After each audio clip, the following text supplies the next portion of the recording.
Welcome to the Holy Smokes Podcast, a show about faith, friendship, fine tobacco, and drink. I'm Steve Reiter, and I am in sunny Southern California at Brett and Erin Kunkle's house. We are going to be talking about the couple that smokes together stays together. One of our recurring themes that kind of show segments that we come back to. Thanks for having me in this backyard. This is a nice little place. Yeah. Hey, it's anytime. Southern California, a little slice of heaven. So welcome. All right, first question. What you smoking? I don't know what I'm smoking because That's actually weed. we have That's weed. a long No, I'm just kidding. stop. We have a long-standing. That's a fat blunt. No, this is one of the Oliva Master Blends. So that's what you have good taste in cigars. I do. Mine's a little Did you bit pull better. it out of your husband's humidor? No, we share a humidor, Yeah. but I have my own drawer, and mostly because he keeps the most expensive ones in his drawer. There's So actually as to 50 not drawers. You have confuse. one drawer. So how big is your humidor then? No, it's just a 3 drawers, and a couple for me and one for you. Mm-hmm. But you steal whatever you want. But typically, our tradition is when we smoke cigars together that he goes and gets a cigar for me and actually cuts it and lights it for me. So a lot of times I'll just start smoking and not realize what I'm smoking. Because I serve people like that. Yeah, he's a giver. What you got, I Brett? don't know how we got in that tradition. What you got? I am smoking an LFD, La Flora Dominicana, one of the airbenders. And I've only had one airbender in my life. So got a little sampler pack and thought I'd light this one up for the podcast. Nice. And then I just stopped by a shop and I picked up a Romeo y Julieta Maduro Reserve. Nice. And so... Only do a Holy Smokes podcast with cigars in hand. You can. Kay and I and Carl did the trailer over Zoom because Kay's travel, Carl's travel. So when we have to, we'll do it over Zoom. Only when it's an absolute necessity. Only when and it's you an have to do absolute it without necessity. a cigar. But we got to try, if at all possible. Those to do episodes it will in- not be as highly rated. No, they probably won't be. It's the being in person thing that makes it so good. So, Exactly. Aaron, how'd you get into cigars? Well, it's kind How of... did you ask tobacco into your heart? I'm curious. So this guy was smoking cigars when we were dating, right? Is that right? You had already... I had started occasionally, smoking cigars but here and there. We've been married 22 years, so through our marriage, he smoked cigars. And I first hated it. I couldn't stand the smell of cigars and the smoke and everything. But he would like me to go and sit outside with him when he'd have a cigar. And then if he had people over too, he would want me to come sit outside. So I eventually got used to the smell and didn't mind it at all. And then, years go by, and there were a couple times I just kind of tried it just to see what it... there would be once in a while I'd give you a cigar to try. Yeah. You would be a good sport. You'd give it a shot, but you just... Yeah, I just thought they were terrible. And so I said, no thanks or whatever. So I had tried a few cigars. And then maybe about 8 years ago, we were visiting some friends, and her husband smoked cigars, and she had just started smoking cigars. And so she said, "Oh, Erin, do you smoke too?" And I said, "No, I tried, but, I didn't really like them." Yeah. And she said, "Well, why don't you try one of mine? You might like it." And at that time, she was smoking acid cigars. Let's So be they clear, were she more- wasn't dropping acid. Yeah, She was no. smoking acid. No. She was Acid not. cigars. Infused cigars. Yes. Yeah. Megan Hardray said that those infused cigars are a great gateway to get your wife on board. That's right. Yeah, they were. And especially since I had tried real cigars. That could be offensive to some people. Since I had tried strong cigars. Non-infused cigars? Non-infused. The infused were so easy. So I started smoking with my friend Sarah. And so she introduced me to those. And then, Brett was so excited that I actually had a cigar that I liked. Well, because we had been out with them for a couple nights over the course of like 2 weeks. Yeah. And so you had probably 3 or 4 cigars over that course. And then when we came home, she started to like it. And I was like, oh, that's great. But then I remember she blew me away because we were at home after this little trip, after her smoking some cigars. And then she initiated and was like, hey, you want to go out on the patio and have a cigar tonight once the kids are down? She initiated that. And I think I fainted first. I fainted. Angels are singing. Yes, I woke up to an angelic choir singing Hallelujah. And then we had a cigar that night, and it's been every single night since. Oh, no, not quite. That's the goal. That's where we're So I've evolved now into my cigar taste, and now, to your dismay, I actually do like better cigars, so they do cost a little more money. And you have to share some of your nice cigars with me sometimes. I do, but you're worth every penny. Aww. Cheesy. Can I hug you right now, though?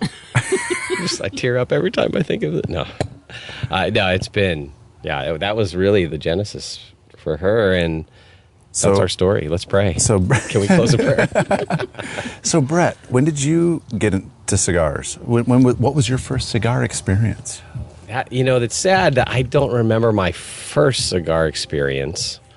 I do remember a couple of college buddies and I were, guys who had grown up in my church youth group. Yeah. And you grew up here in Southern California. Grew up in Southern California for most of the junior high school years.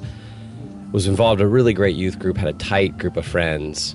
One of my buddies actually converted to Reformed theology. And with that came his introduction to the world of pipe smoking. He got into pipe smoking and cigars, and then he kind of introduced that to the rest of us. And so we would, occasionally smoke a corncob pipe or have a cigar. And so in college, kind of periodically would smoke cigars. And then when we spent 4 years in Colorado after we both graduated from college, went out there, was a youth pastor for 4 years, and I would smoke a pipe. And of course, in the winter, when it was colder, Erin would let me smoke the pipe in the house. So it's not quite as strong as a cigar. And forgot that. I am amazing. You are. I will affirm that.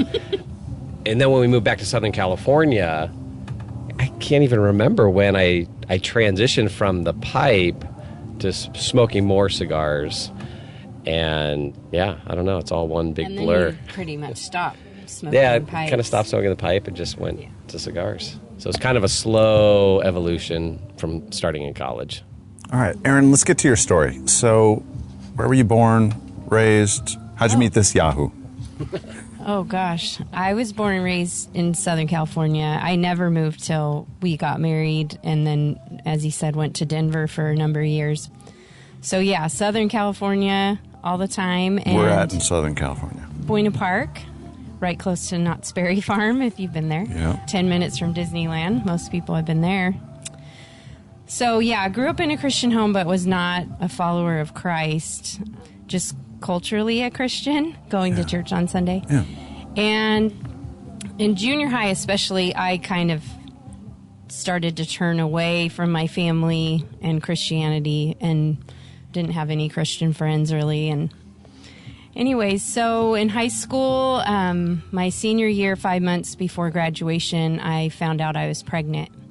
And so a friend of mine, a few friends I had told, and one of them, he said, my church has a teen mom program. You should go. They have a ministry and they help young moms. And I did. So I started going to that church that had the teen mom ministry, and I got saved at that church.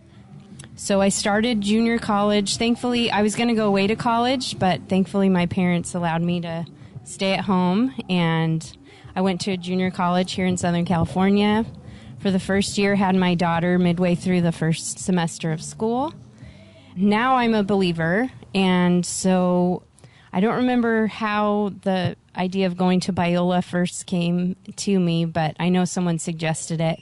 So anyways, the next year I transferred to Biola University, and that was just 10 minutes from my parents' house. So it worked for me to go to classes and still be a single mom. And I worked at a coffee house at night. And so I was doing it. And anyways, so we met at school my first year. I guess it was your second year. So he was already there. And we met through a school activity that I didn't necessarily want to go on, but I did end up going on. And we met there and hit it off right away. So it's kind of funny because he was already a youth pastor at that time, and I was a single mom. So I knew right away it wouldn't work out. And I told him, you know, it's nice to meet you, and it was really fun to hang out, and I'll see you later. Drove away pretty fast. And how'd you take that, Brett? Were you interested? Yeah, so... I mean, I have a slightly different version. It's probably the more accurate version. Oh, geez. No, so I was a Biola student, and you didn't mention that it was a GIRAD. And right. Nobody out there knows what that word is. But GIRAD stands for Get Your Roommate a Date. So as an undergrad at Biola, I think one of the ways that they encourage kind of healthy group dating on the campus is they have this thing that each dorm floor will do a couple times a semester. Get your roommate a date, GIRAD. Yeah. And your roommate would find a date for you, and then you'd find a date for your roommate, and then the whole floor would go on some kind of fun activity. So my roommate was the first GIRAD of the semester, and my roommate said, well, who do you want to go with? And sometimes you go with friends, but I had seen this really cute girl walking around on campus. Didn't know who she was, but knew that it was probably important for her to get to know me. And so I said... I can see humility as one of his spiritual gifts. Yes. Oh, yeah, my wife has a lot to say about my struggles with humility. No, so I had seen her, didn't know her name, didn't have any information. My roommate's like, well, that's not going to help. So we happened to be in chapel, of all places, my roommate and I, sitting in chapel. A holy place. It was perfect. You know, I was just meditating, reviewing scripture in my mind. And then Erin walked in. She walked in, and I hit my roommate. I'm like, that's her. And he recognized her. She was in a class that they had. Yeah. And it was actually right after chapel. So he went to class afterwards, went up to her and said, hey, you want to go on this GIRAD? And she's like, what is that? And because I wasn't living on campus. Again, I'm living at home with my parents. I'm at campus like 3 days a week, working, raising my daughter. So he came up and asked about a school activity, and I was like, I don't know who you are, roommate. I don't know who Brett is. I don't know what this GIRAD is, and I don't know why you're bothering me, basically. So... I mean, you were at a different stage of life. Very different stage. Like single mom.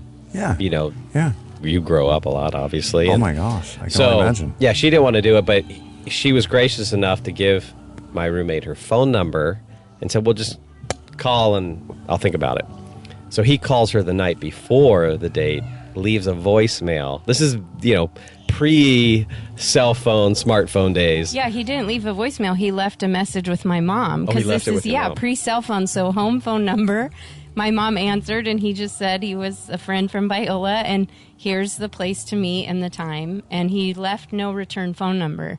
So I was stuck. So by this time, I knew... So if there was a return phone number, would you have called and canceled? Or I probably would have, just out of fear and just being scared, I would have probably pulled out because I was boys were not my favorite at that time. And, I had been burned pretty bad. So I was not interested in dating at all. So the biological father disappeared? Yeah, he had gotten a full ride scholarship for football to college. So he had left before I had even had my daughter. So, he had left, lived in another state now. So I was, on my own. And I had lost a lot of girlfriends, too, just in high school. A lot of my friends had abortions. And the fact that I got pregnant wasn't a big deal. The fact that I kept it was a big deal.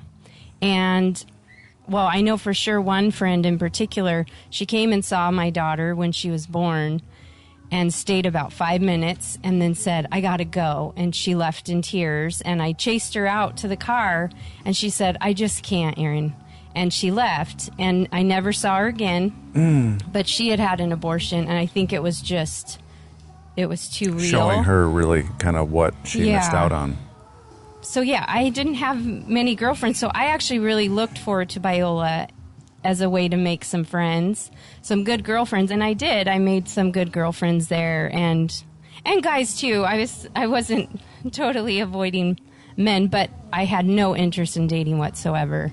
Until this guy. Until she sped away in her car at the end of the date and said no. Yes. So I was stuck. I knew if I didn't show up to this event that I had learned by that point, asked some friends about what a guy rad was. I knew he would be left without a date, and his whole floor, everybody would have a date. So I wasn't going to do that. So it was a pity thing. It kind of was. Hey, Steve, we don't need your commentary here, buddy. So I showed up, and this was the first time I had met him, and yes, I thought he was really cute, and then we hit it off too. Go on, talk a little bit more about.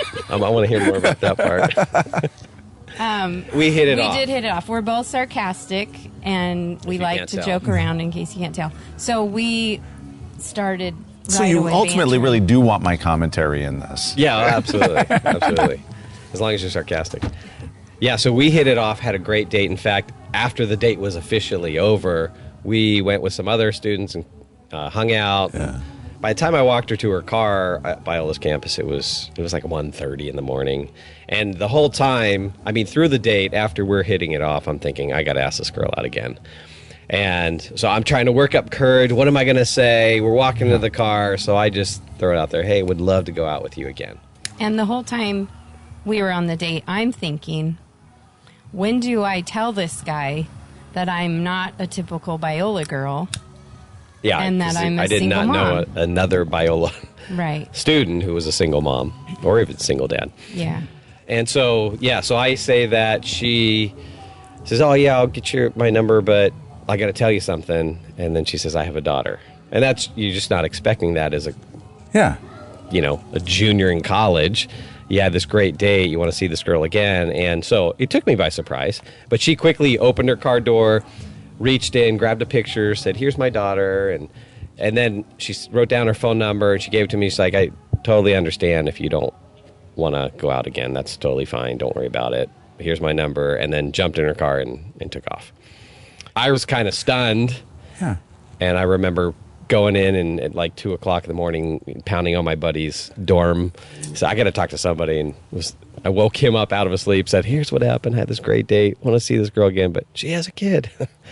Anyway, so we ended up going out again. You would go home on the weekends to do youth ministry at your church, and then Monday when you came back, or Sunday night, I guess, when you came back, you called. I called, we talked, and she said, well, let's sit down and talk. I'll share my testimony with you. And so we walked to the park, and for like 6 hours, we just talked. And she shared her story, I shared mine, and that was the beginning. Yeah, so we dated, and then for about a year and a half, Brett graduated. Got married when I graduated. And then he was able to work full-time, so then he could provide for the three of us to live. So then once he could work enough to provide for us, we wanted to get married. I mean, we pretty much knew we wanted to get married a couple months into dating. And really? Okay. It was pretty clear. And again, I'm already a mom, so I'm not really going to spend a lot of time with someone that I don't think has the potential of being a husband. And I think, too, Brett was already a youth pastor, so he had a maturity as well that I didn't find in a lot of college guys at that time. He was responsible for an entire junior high group. He's leading trips and doing all kinds of stuff. So he was spiritually a lot deeper than a lot of the guys that I knew at the time. So dated a year and a half, engaged 5 months, got married when I graduated. She had 2 years left to finish, and she finished up. And, so that was kind of the... Yeah, so our daughter Lexi was 2.5 when we got married. Instant family. actually, when we moved to Colorado after being married 2 years, then we were able to go through the court and get her officially adopted by Brett. So that was good. And then... What was that like, Brett? I mean, you and I are the same age, class of 92, 92 rules. That's right, 92. I remember when I was in college, I dated a girl from my youth group, my home church. She was probably, I'd say, 2-3 years younger than me. And when we started dating, she was pregnant. And for me, it was like, whoa, this is something it's real. If this gets serious, it's real. Yeah. And you're starting marriage with, and it ultimately didn't work between me and this girl, but for you to be, how old were you when you guys got married? I just turned 23. Okay. So I was like 20, I think, when we met. Yeah, because I was 18, you were 20. Yeah. So I remember, that's why I had to go talk to a buddy after this, because I was really interested. I mean, we just hit it off. And I just thought, this is heavy. There's a seriousness to this. Yeah. That, doesn't, when there's a child, And that's actually one of the things. It's a whole level of responsibility that us as college dudes were not accustomed to. Yeah, and so I knew it was a serious thing. I knew it wasn't. Sometimes you can approach dating haphazardly or just a little more casually, I think is probably the better word. And I just knew this wasn't kind of a casual thing. So I spent a lot of time thinking about it and talking to people about it, but was just so drawn to Erin and the kind of connection we had and just her love for Christ, through this whole thing, the Lord lit her up. And so, yeah, it was just, I think heavy is the word. What's that saying that Cuba Gooding Jr.'s character and Jerry Maguire told Jerry, don't shoplift the pootie or something like that? What was it? I don't know. Gosh, I'm like, what? I don't remember that line. The pootie? Yeah. Yeah, because Cuba's character grew up in a single parent home. And so he was basically telling Jerry, hey, she's got a kid. You don't play around with this. Yeah. You don't play around with this. This is when you're very serious. And he had a saying, something like, don't shoplift the pootie. That's what. We'll have to look that one up. So we'll Google that. And I realized that too. And actually, through the experience of becoming a single mom and a follower of Christ, I really wanted to devote myself to Christ and to my daughter. So that's why I had kind of put aside dating and wasn't interested in that, and had kind of assumed that maybe when she was in junior high or high school I would have time to pursue that. Anyway, so we got married. Lexi was 2.5, and then Brett was able to adopt her when she was 6. Yeah, and that was really cool. That gave us some security. Her biological father ended up signing over his rights. We were very thankful that he did that. He wasn't involved, and so and then we after 4 years of marriage, we had number 2. Micah came along, and then 18 months later, Paige came along, and then I think because those 2 kids were so close, it's kind of like having twins. It's pretty exhausting. Yeah. That we waited for 4 years, and then number 4 came along, Ella. Yeah. And Erin thought we were done. I didn't think we were done. And we weren't. 4 more years later, Jonah came along. So 5 kids later, probably thousands of cigars later, here we are. So we have 5 kids. Lexi is now 24, and our youngest is 8. What's Lexi up to? Lexi's married. She's been married a couple years. She got married relatively young for the culture now. I think she was 21.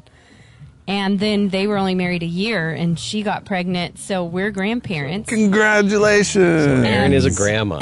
Congratulations. And Brett is a grandpa.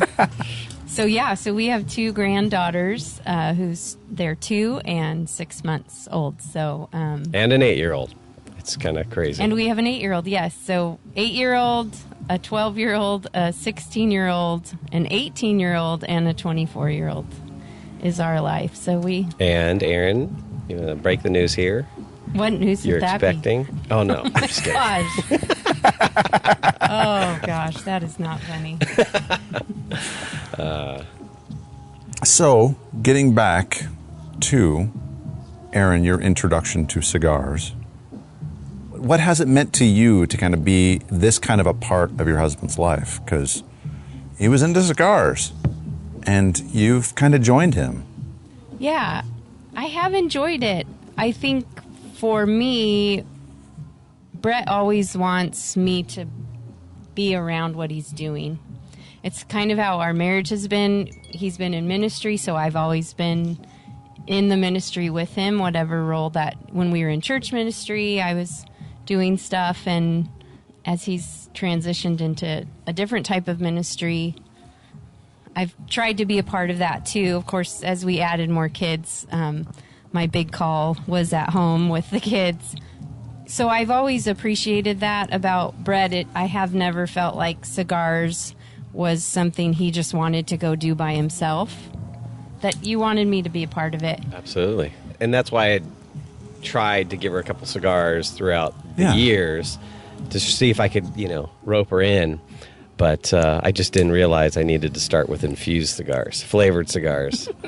But I did see how there's something about smoking cigars, and I saw that in the men that, Brett would sit down and we'd have guys over, and just the deep conversations, and there's something about smoking cigars that seems to aid rich conversation. Truth. And so I wanted to be a part of it, even when I didn't like cigars, and enjoyed, sitting and being with Brett, with the guys. Well, I think just for our marriage, it became this really great marriage enhancer.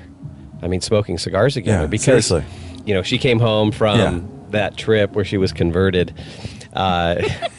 She would start initiating, which I loved. She would say, hey, get the kids down, let's go out and have a cigar and a drink or something. And so we would go sit out, get the kids down by 8 or 9, and then go sit out and have a cigar for an hour and a half, 2 hours. And it would just be her and I sitting in the back, and we would just talk. I mean, that's one of the great things that cigars facilitates is rich conversation. You get you typically put your screens away. Sorry. I wasn't even thinking. Both of them are on their phones while they're watching. We are podcast. Here with your neighbors. Re-record that. No, we got to keep that one in because they're up next. No, I wasn't actually calling you guys out, but you guys can get back on your screen. You can stay addicted to your screens, guys. No, but you typically all the screens go away, everything else goes away. You're enjoying the cigar and you're enjoying the person who's sitting across from you or the people that you're with, and we would sit and talk for a couple hours. And sometimes it would just be about the details of life, the busyness, the calendar, whatever, decisions coming up, that kind of thing. And then other times it just naturally flows into deeper conversation about, things that we're struggling with or, things that have happened and we're processing them together. So it's been a huge marriage enhancer. Yeah, and I think for the women maybe listening who are not interested in smoking cigars, just an encouragement too is that you can still go sit with your husband, and that's how it started for me, of just sitting with him, not being as repulsed by it, realizing that this is something your husband really enjoys, so you're going to participate in the way you can and want to. But it was nice because wives want to have time where their husbands are undistracted and they're listening and you're able to unwind from the day. And it was a great outlet for that. I like what you said there because, you kind of joked not be repulsed by it. But I think when I talk to a lot of guys, when they talk about their wives' view of this or their reaction to it, it's like, oh yeah, if I have a cigar, I have to do it away from my wife. If I come home and I smell like cigar, I have to undress, outside before I walk in the house, and then I have to shower 3 times. So I've really appreciated Erin, even before she kind of started smoking herself. She didn't give me that, oh, I'm repulsed, that's so disgusting, I can't believe you do that kind of thing, reaction.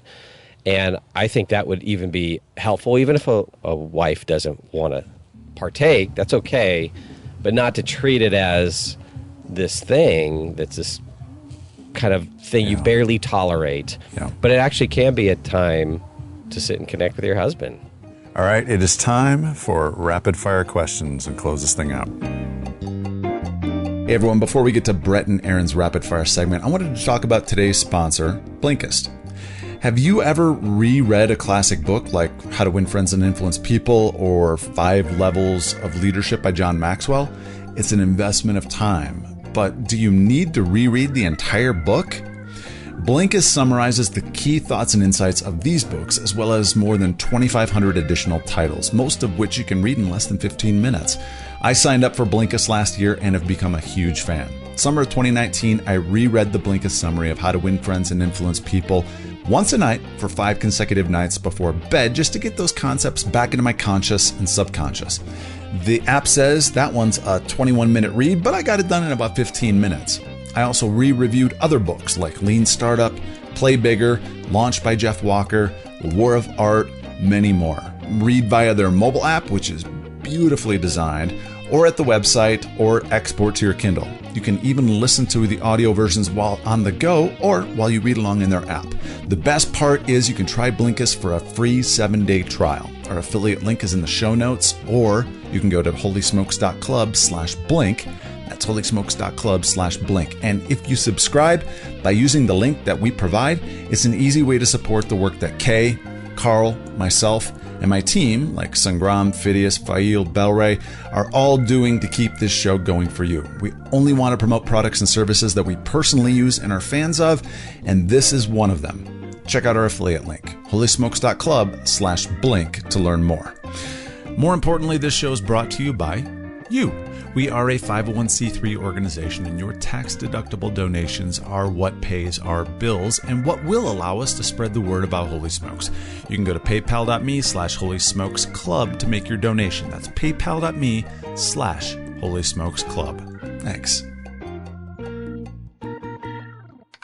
Rapid fire. Fire. Here. Favorite cigar? Right now, it would be Liga Privada number 9. I kind of reserve that as a special treat, especially when I'm traveling. So, I appreciate that for our budget's sake as well. Isn't that the more expensive one? Yeah, it's a $16 stick. Oh, okay. What's my favorite, Brett? I don't know if Erin has a favorite right now, but she's been smoking a lot of Olivas, Serio, Serie G, like Master Blend. I almost picked up a Serie G at the shop that I stopped at before I came here. Yeah, I like those. Oliva is a good line, especially, just good solid cigar, but very good price point on Oliva cigars. Yeah. Can you tell we have a bunch of kids? We're like talking about budgets coming up. All right. Favorite food? For me, anything Mexican food. Mexican food's my favorite. A steak with a good bottle of Cabernet. Oh. Favorite drink? That leads into our next one. Favorite drink to pair with your cigar? Oh, wow. That's easy. Yeah, and I love to have a drink with a cigar. Probably a mojito, I guess, I would say. Favorite drink would be an old-fashioned. Old-fashioned. That's my wife's favorite. Yeah. Oh, yeah. She got turned on to that. I grew up in Wisconsin, and so one of our trips back there, my brother got one, and she was like, I want to try that. And she was like, that's my favorite drink. That's my favorite drink. Oh, I don't know, 4 years ago for Christmas, she got me a little bar set and a book on how to make old-fashions. And so I've been honing my skill. I'm going to need that book. I'm going to need a link to that book on Amazon. I'm going to go get that for my wife. I think after this podcast, I'll make you an old-fashioned. Ah, nice. Marvel or DC? Marvel? Is that?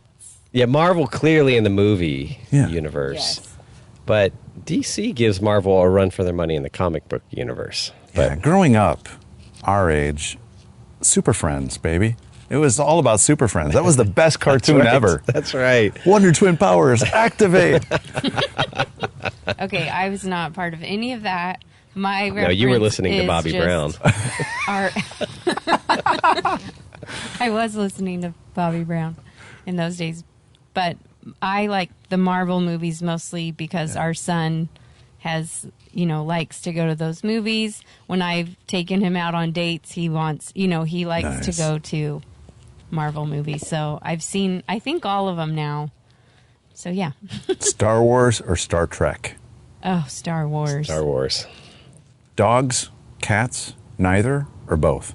For me, dogs. Dogs. The kids have been working on Erin for the last 2 years to try and get a dog. To get a new puppy, yeah.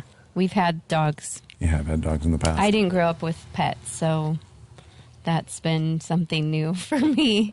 But we have had dogs. I've participated, and they're wanting a new puppy now. Best dollar for dollar cigar? Well, I am partial to LFTs, and so I would spend my dollars there. Almost any line of LFTs. I like the L500 cabinet, but almost anything LFD makes, I'll smoke. You can I'll answer answer that me for on both that. of us. I do the cigar buying in the house. He does. He really does. All right, final 2 questions. If you could have a holy smoke with any 3 people in history, living or deceased, who would they be? You can't name Jesus just because everyone's going to name Jesus. I love American history, so I would probably say George Washington. Mm-hmm. Last year, the kids and I homeschool. We read several books on Winston Churchill, so that's kind of... He was a huge cigar guy. I know he was. I'm sure a lot of cigar guys would say Winston Churchill, but I would say that too. I think it would be fascinating to smoke a cigar with him. And then... Now, do these people have to smoke cigars? No, they don't have to. Okay. Because there are people that show up to a holy smoke that don't smoke. I'm sure you guys have had, here in Orange County, have had people that just show up just to hang out. Yeah. No, we've actually banned them. So No. So then my third one would be, I'm just thinking history-wise, but I think I would say Abigail Adams. Oh. Yeah, I think she would be a girl that would be up for a cigar. Yeah, So that's my 3. Okay. Right. I think I have background in philosophy, so I'd love to have a cigar with Aristotle. It's the first Aristotle that I've heard so far. Gosh, I think maybe the Apostle... No, the Apostle Paul. Okay. The Apostle Paul it'd be fascinating to talk to him. Yeah. Oh, wow, And then as a godly man, I'm sure he smoked as well. So, and then the third one would be a living guy, and actually I have had a smoke with him. Okay. But J.P. Moreland, who's a Christian philosopher and apologist, he actually lives 20 minutes away, and we have had cigars together. But he has been kind of a huge mentor from afar and close up. I studied philosophy under J.P. I think just a significant guy in the 20th and 21st century. So, JP. All right, final question. If I come next year, 1 year from now, bearing a bottle of champagne, what are we celebrating? The birth of our 6th child. Wait, no, okay. That's not going to happen. That's not going to happen. I'd need that bottle of champagne if we were No, to have you'd had be our asking for a 6th bottle of bourbon if that were the case. We'd be celebrating... Erin and I finishing, we've talked about co-authoring a book on parenting. So I think we're going to... By we talked about it, you mean you've talked about it. So we would be celebrating finishing the manuscript for that. That'd be a good one. Erin. I guess mine was just more simple of just that we would be celebrating for us another year of marriage, another year of school with our kids. By next year, I'll have graduated my first... We didn't homeschool our oldest daughter, but started with our other 4. So our son will graduate in the fall. So I'll have graduated my first homeschooled kid, and that would be celebrating a lot of years of pouring in to him. So just celebrating life and being together, doing ministry together. So... Now, you guys have a podcast together that you're doing? You mentioned? Yeah, we launched an organization 2 years ago called Maven. Yeah. That really is focused on trying to help parents and grandparents and youth leaders and pastors disciple the next generation. So we really focus on students and and adults who are discipling students. And so we've got 3 episodes in the can, about to launch that podcast. It's just called the Maven Parent Podcast. We have a video version that'll be on YouTube and an audio version as well. So we will have a link to that in the show notes when this thing releases. So that way, if anyone is interested in checking that out, that sounds interesting, we will have a link so that way people can check you guys out. Awesome. Brett, you travel, you speak on apologetics. Talk a little bit about your ministry and what you do. Yeah, so the mission of Maven is to help a new generation know truth, pursue goodness, and create beauty for the cause of Christ.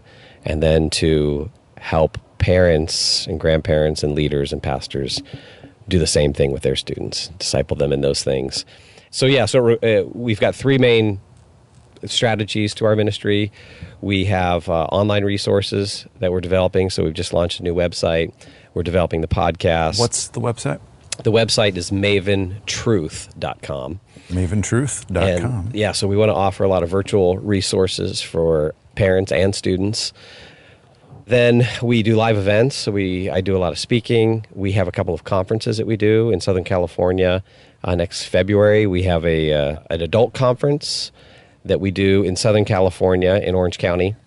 It's called the Maven Conference. It's really trying to help equip adults to disciple kids 0 to 18 years of age in this cultural moment. It's a very challenging cultural moment for, I think, the church and all the challenges that young people are facing. And so we do these live events. And then we also do, for students, we do this thing called immersive experiences, where it's just a really deep level of training to help them know what they believe, why they believe it. We do an apologetics immersive experience where we take them to a place like Berkeley, California. We have them have conversations with atheists, skeptics, non-believers of all stripes to really help them to learn how to articulate why Christianity is actually true and what's the evidence for it. And so they get a lot of training beforehand before we do these trips. We do a biblical trip, which helps young people get to know the Christian theology and what they believe and what Scripture teaches, and we do that. We have that trip to Utah, and so they engage with Mormons about God and the gospel. And then we have a worldview trip, which really helps young people to understand how does their faith in Christ and their theology, how does it play out in every single area and sphere of life. And so how do you not separate your Christianity from what you study in college or the business that you're going to go into or the work that you do or smoking cigars or whatever it is? How do you see everything through the lens of your Christian faith? So that's the ministry. And all of that is at maventruth.com. Maventruth.com. And you've also co-written a book with John Stone Street. Yeah, and by co-writing, what I mean is I wrote the book and I let John put his name on it. Practical Guide to Culture? Yeah, no, John's a great friend and co-author. It's called A Practical Guide to Culture, helping the next generation navigate today's world. And it's just on all these things. Great resource for parents that want to, and grandparents that want to speak into their kids' and grandkids' lives and understand what's going on. So, Brett and Erin Kunkle, thanks for being on the Holy Smokes podcast. Thanks. Thanks for having us.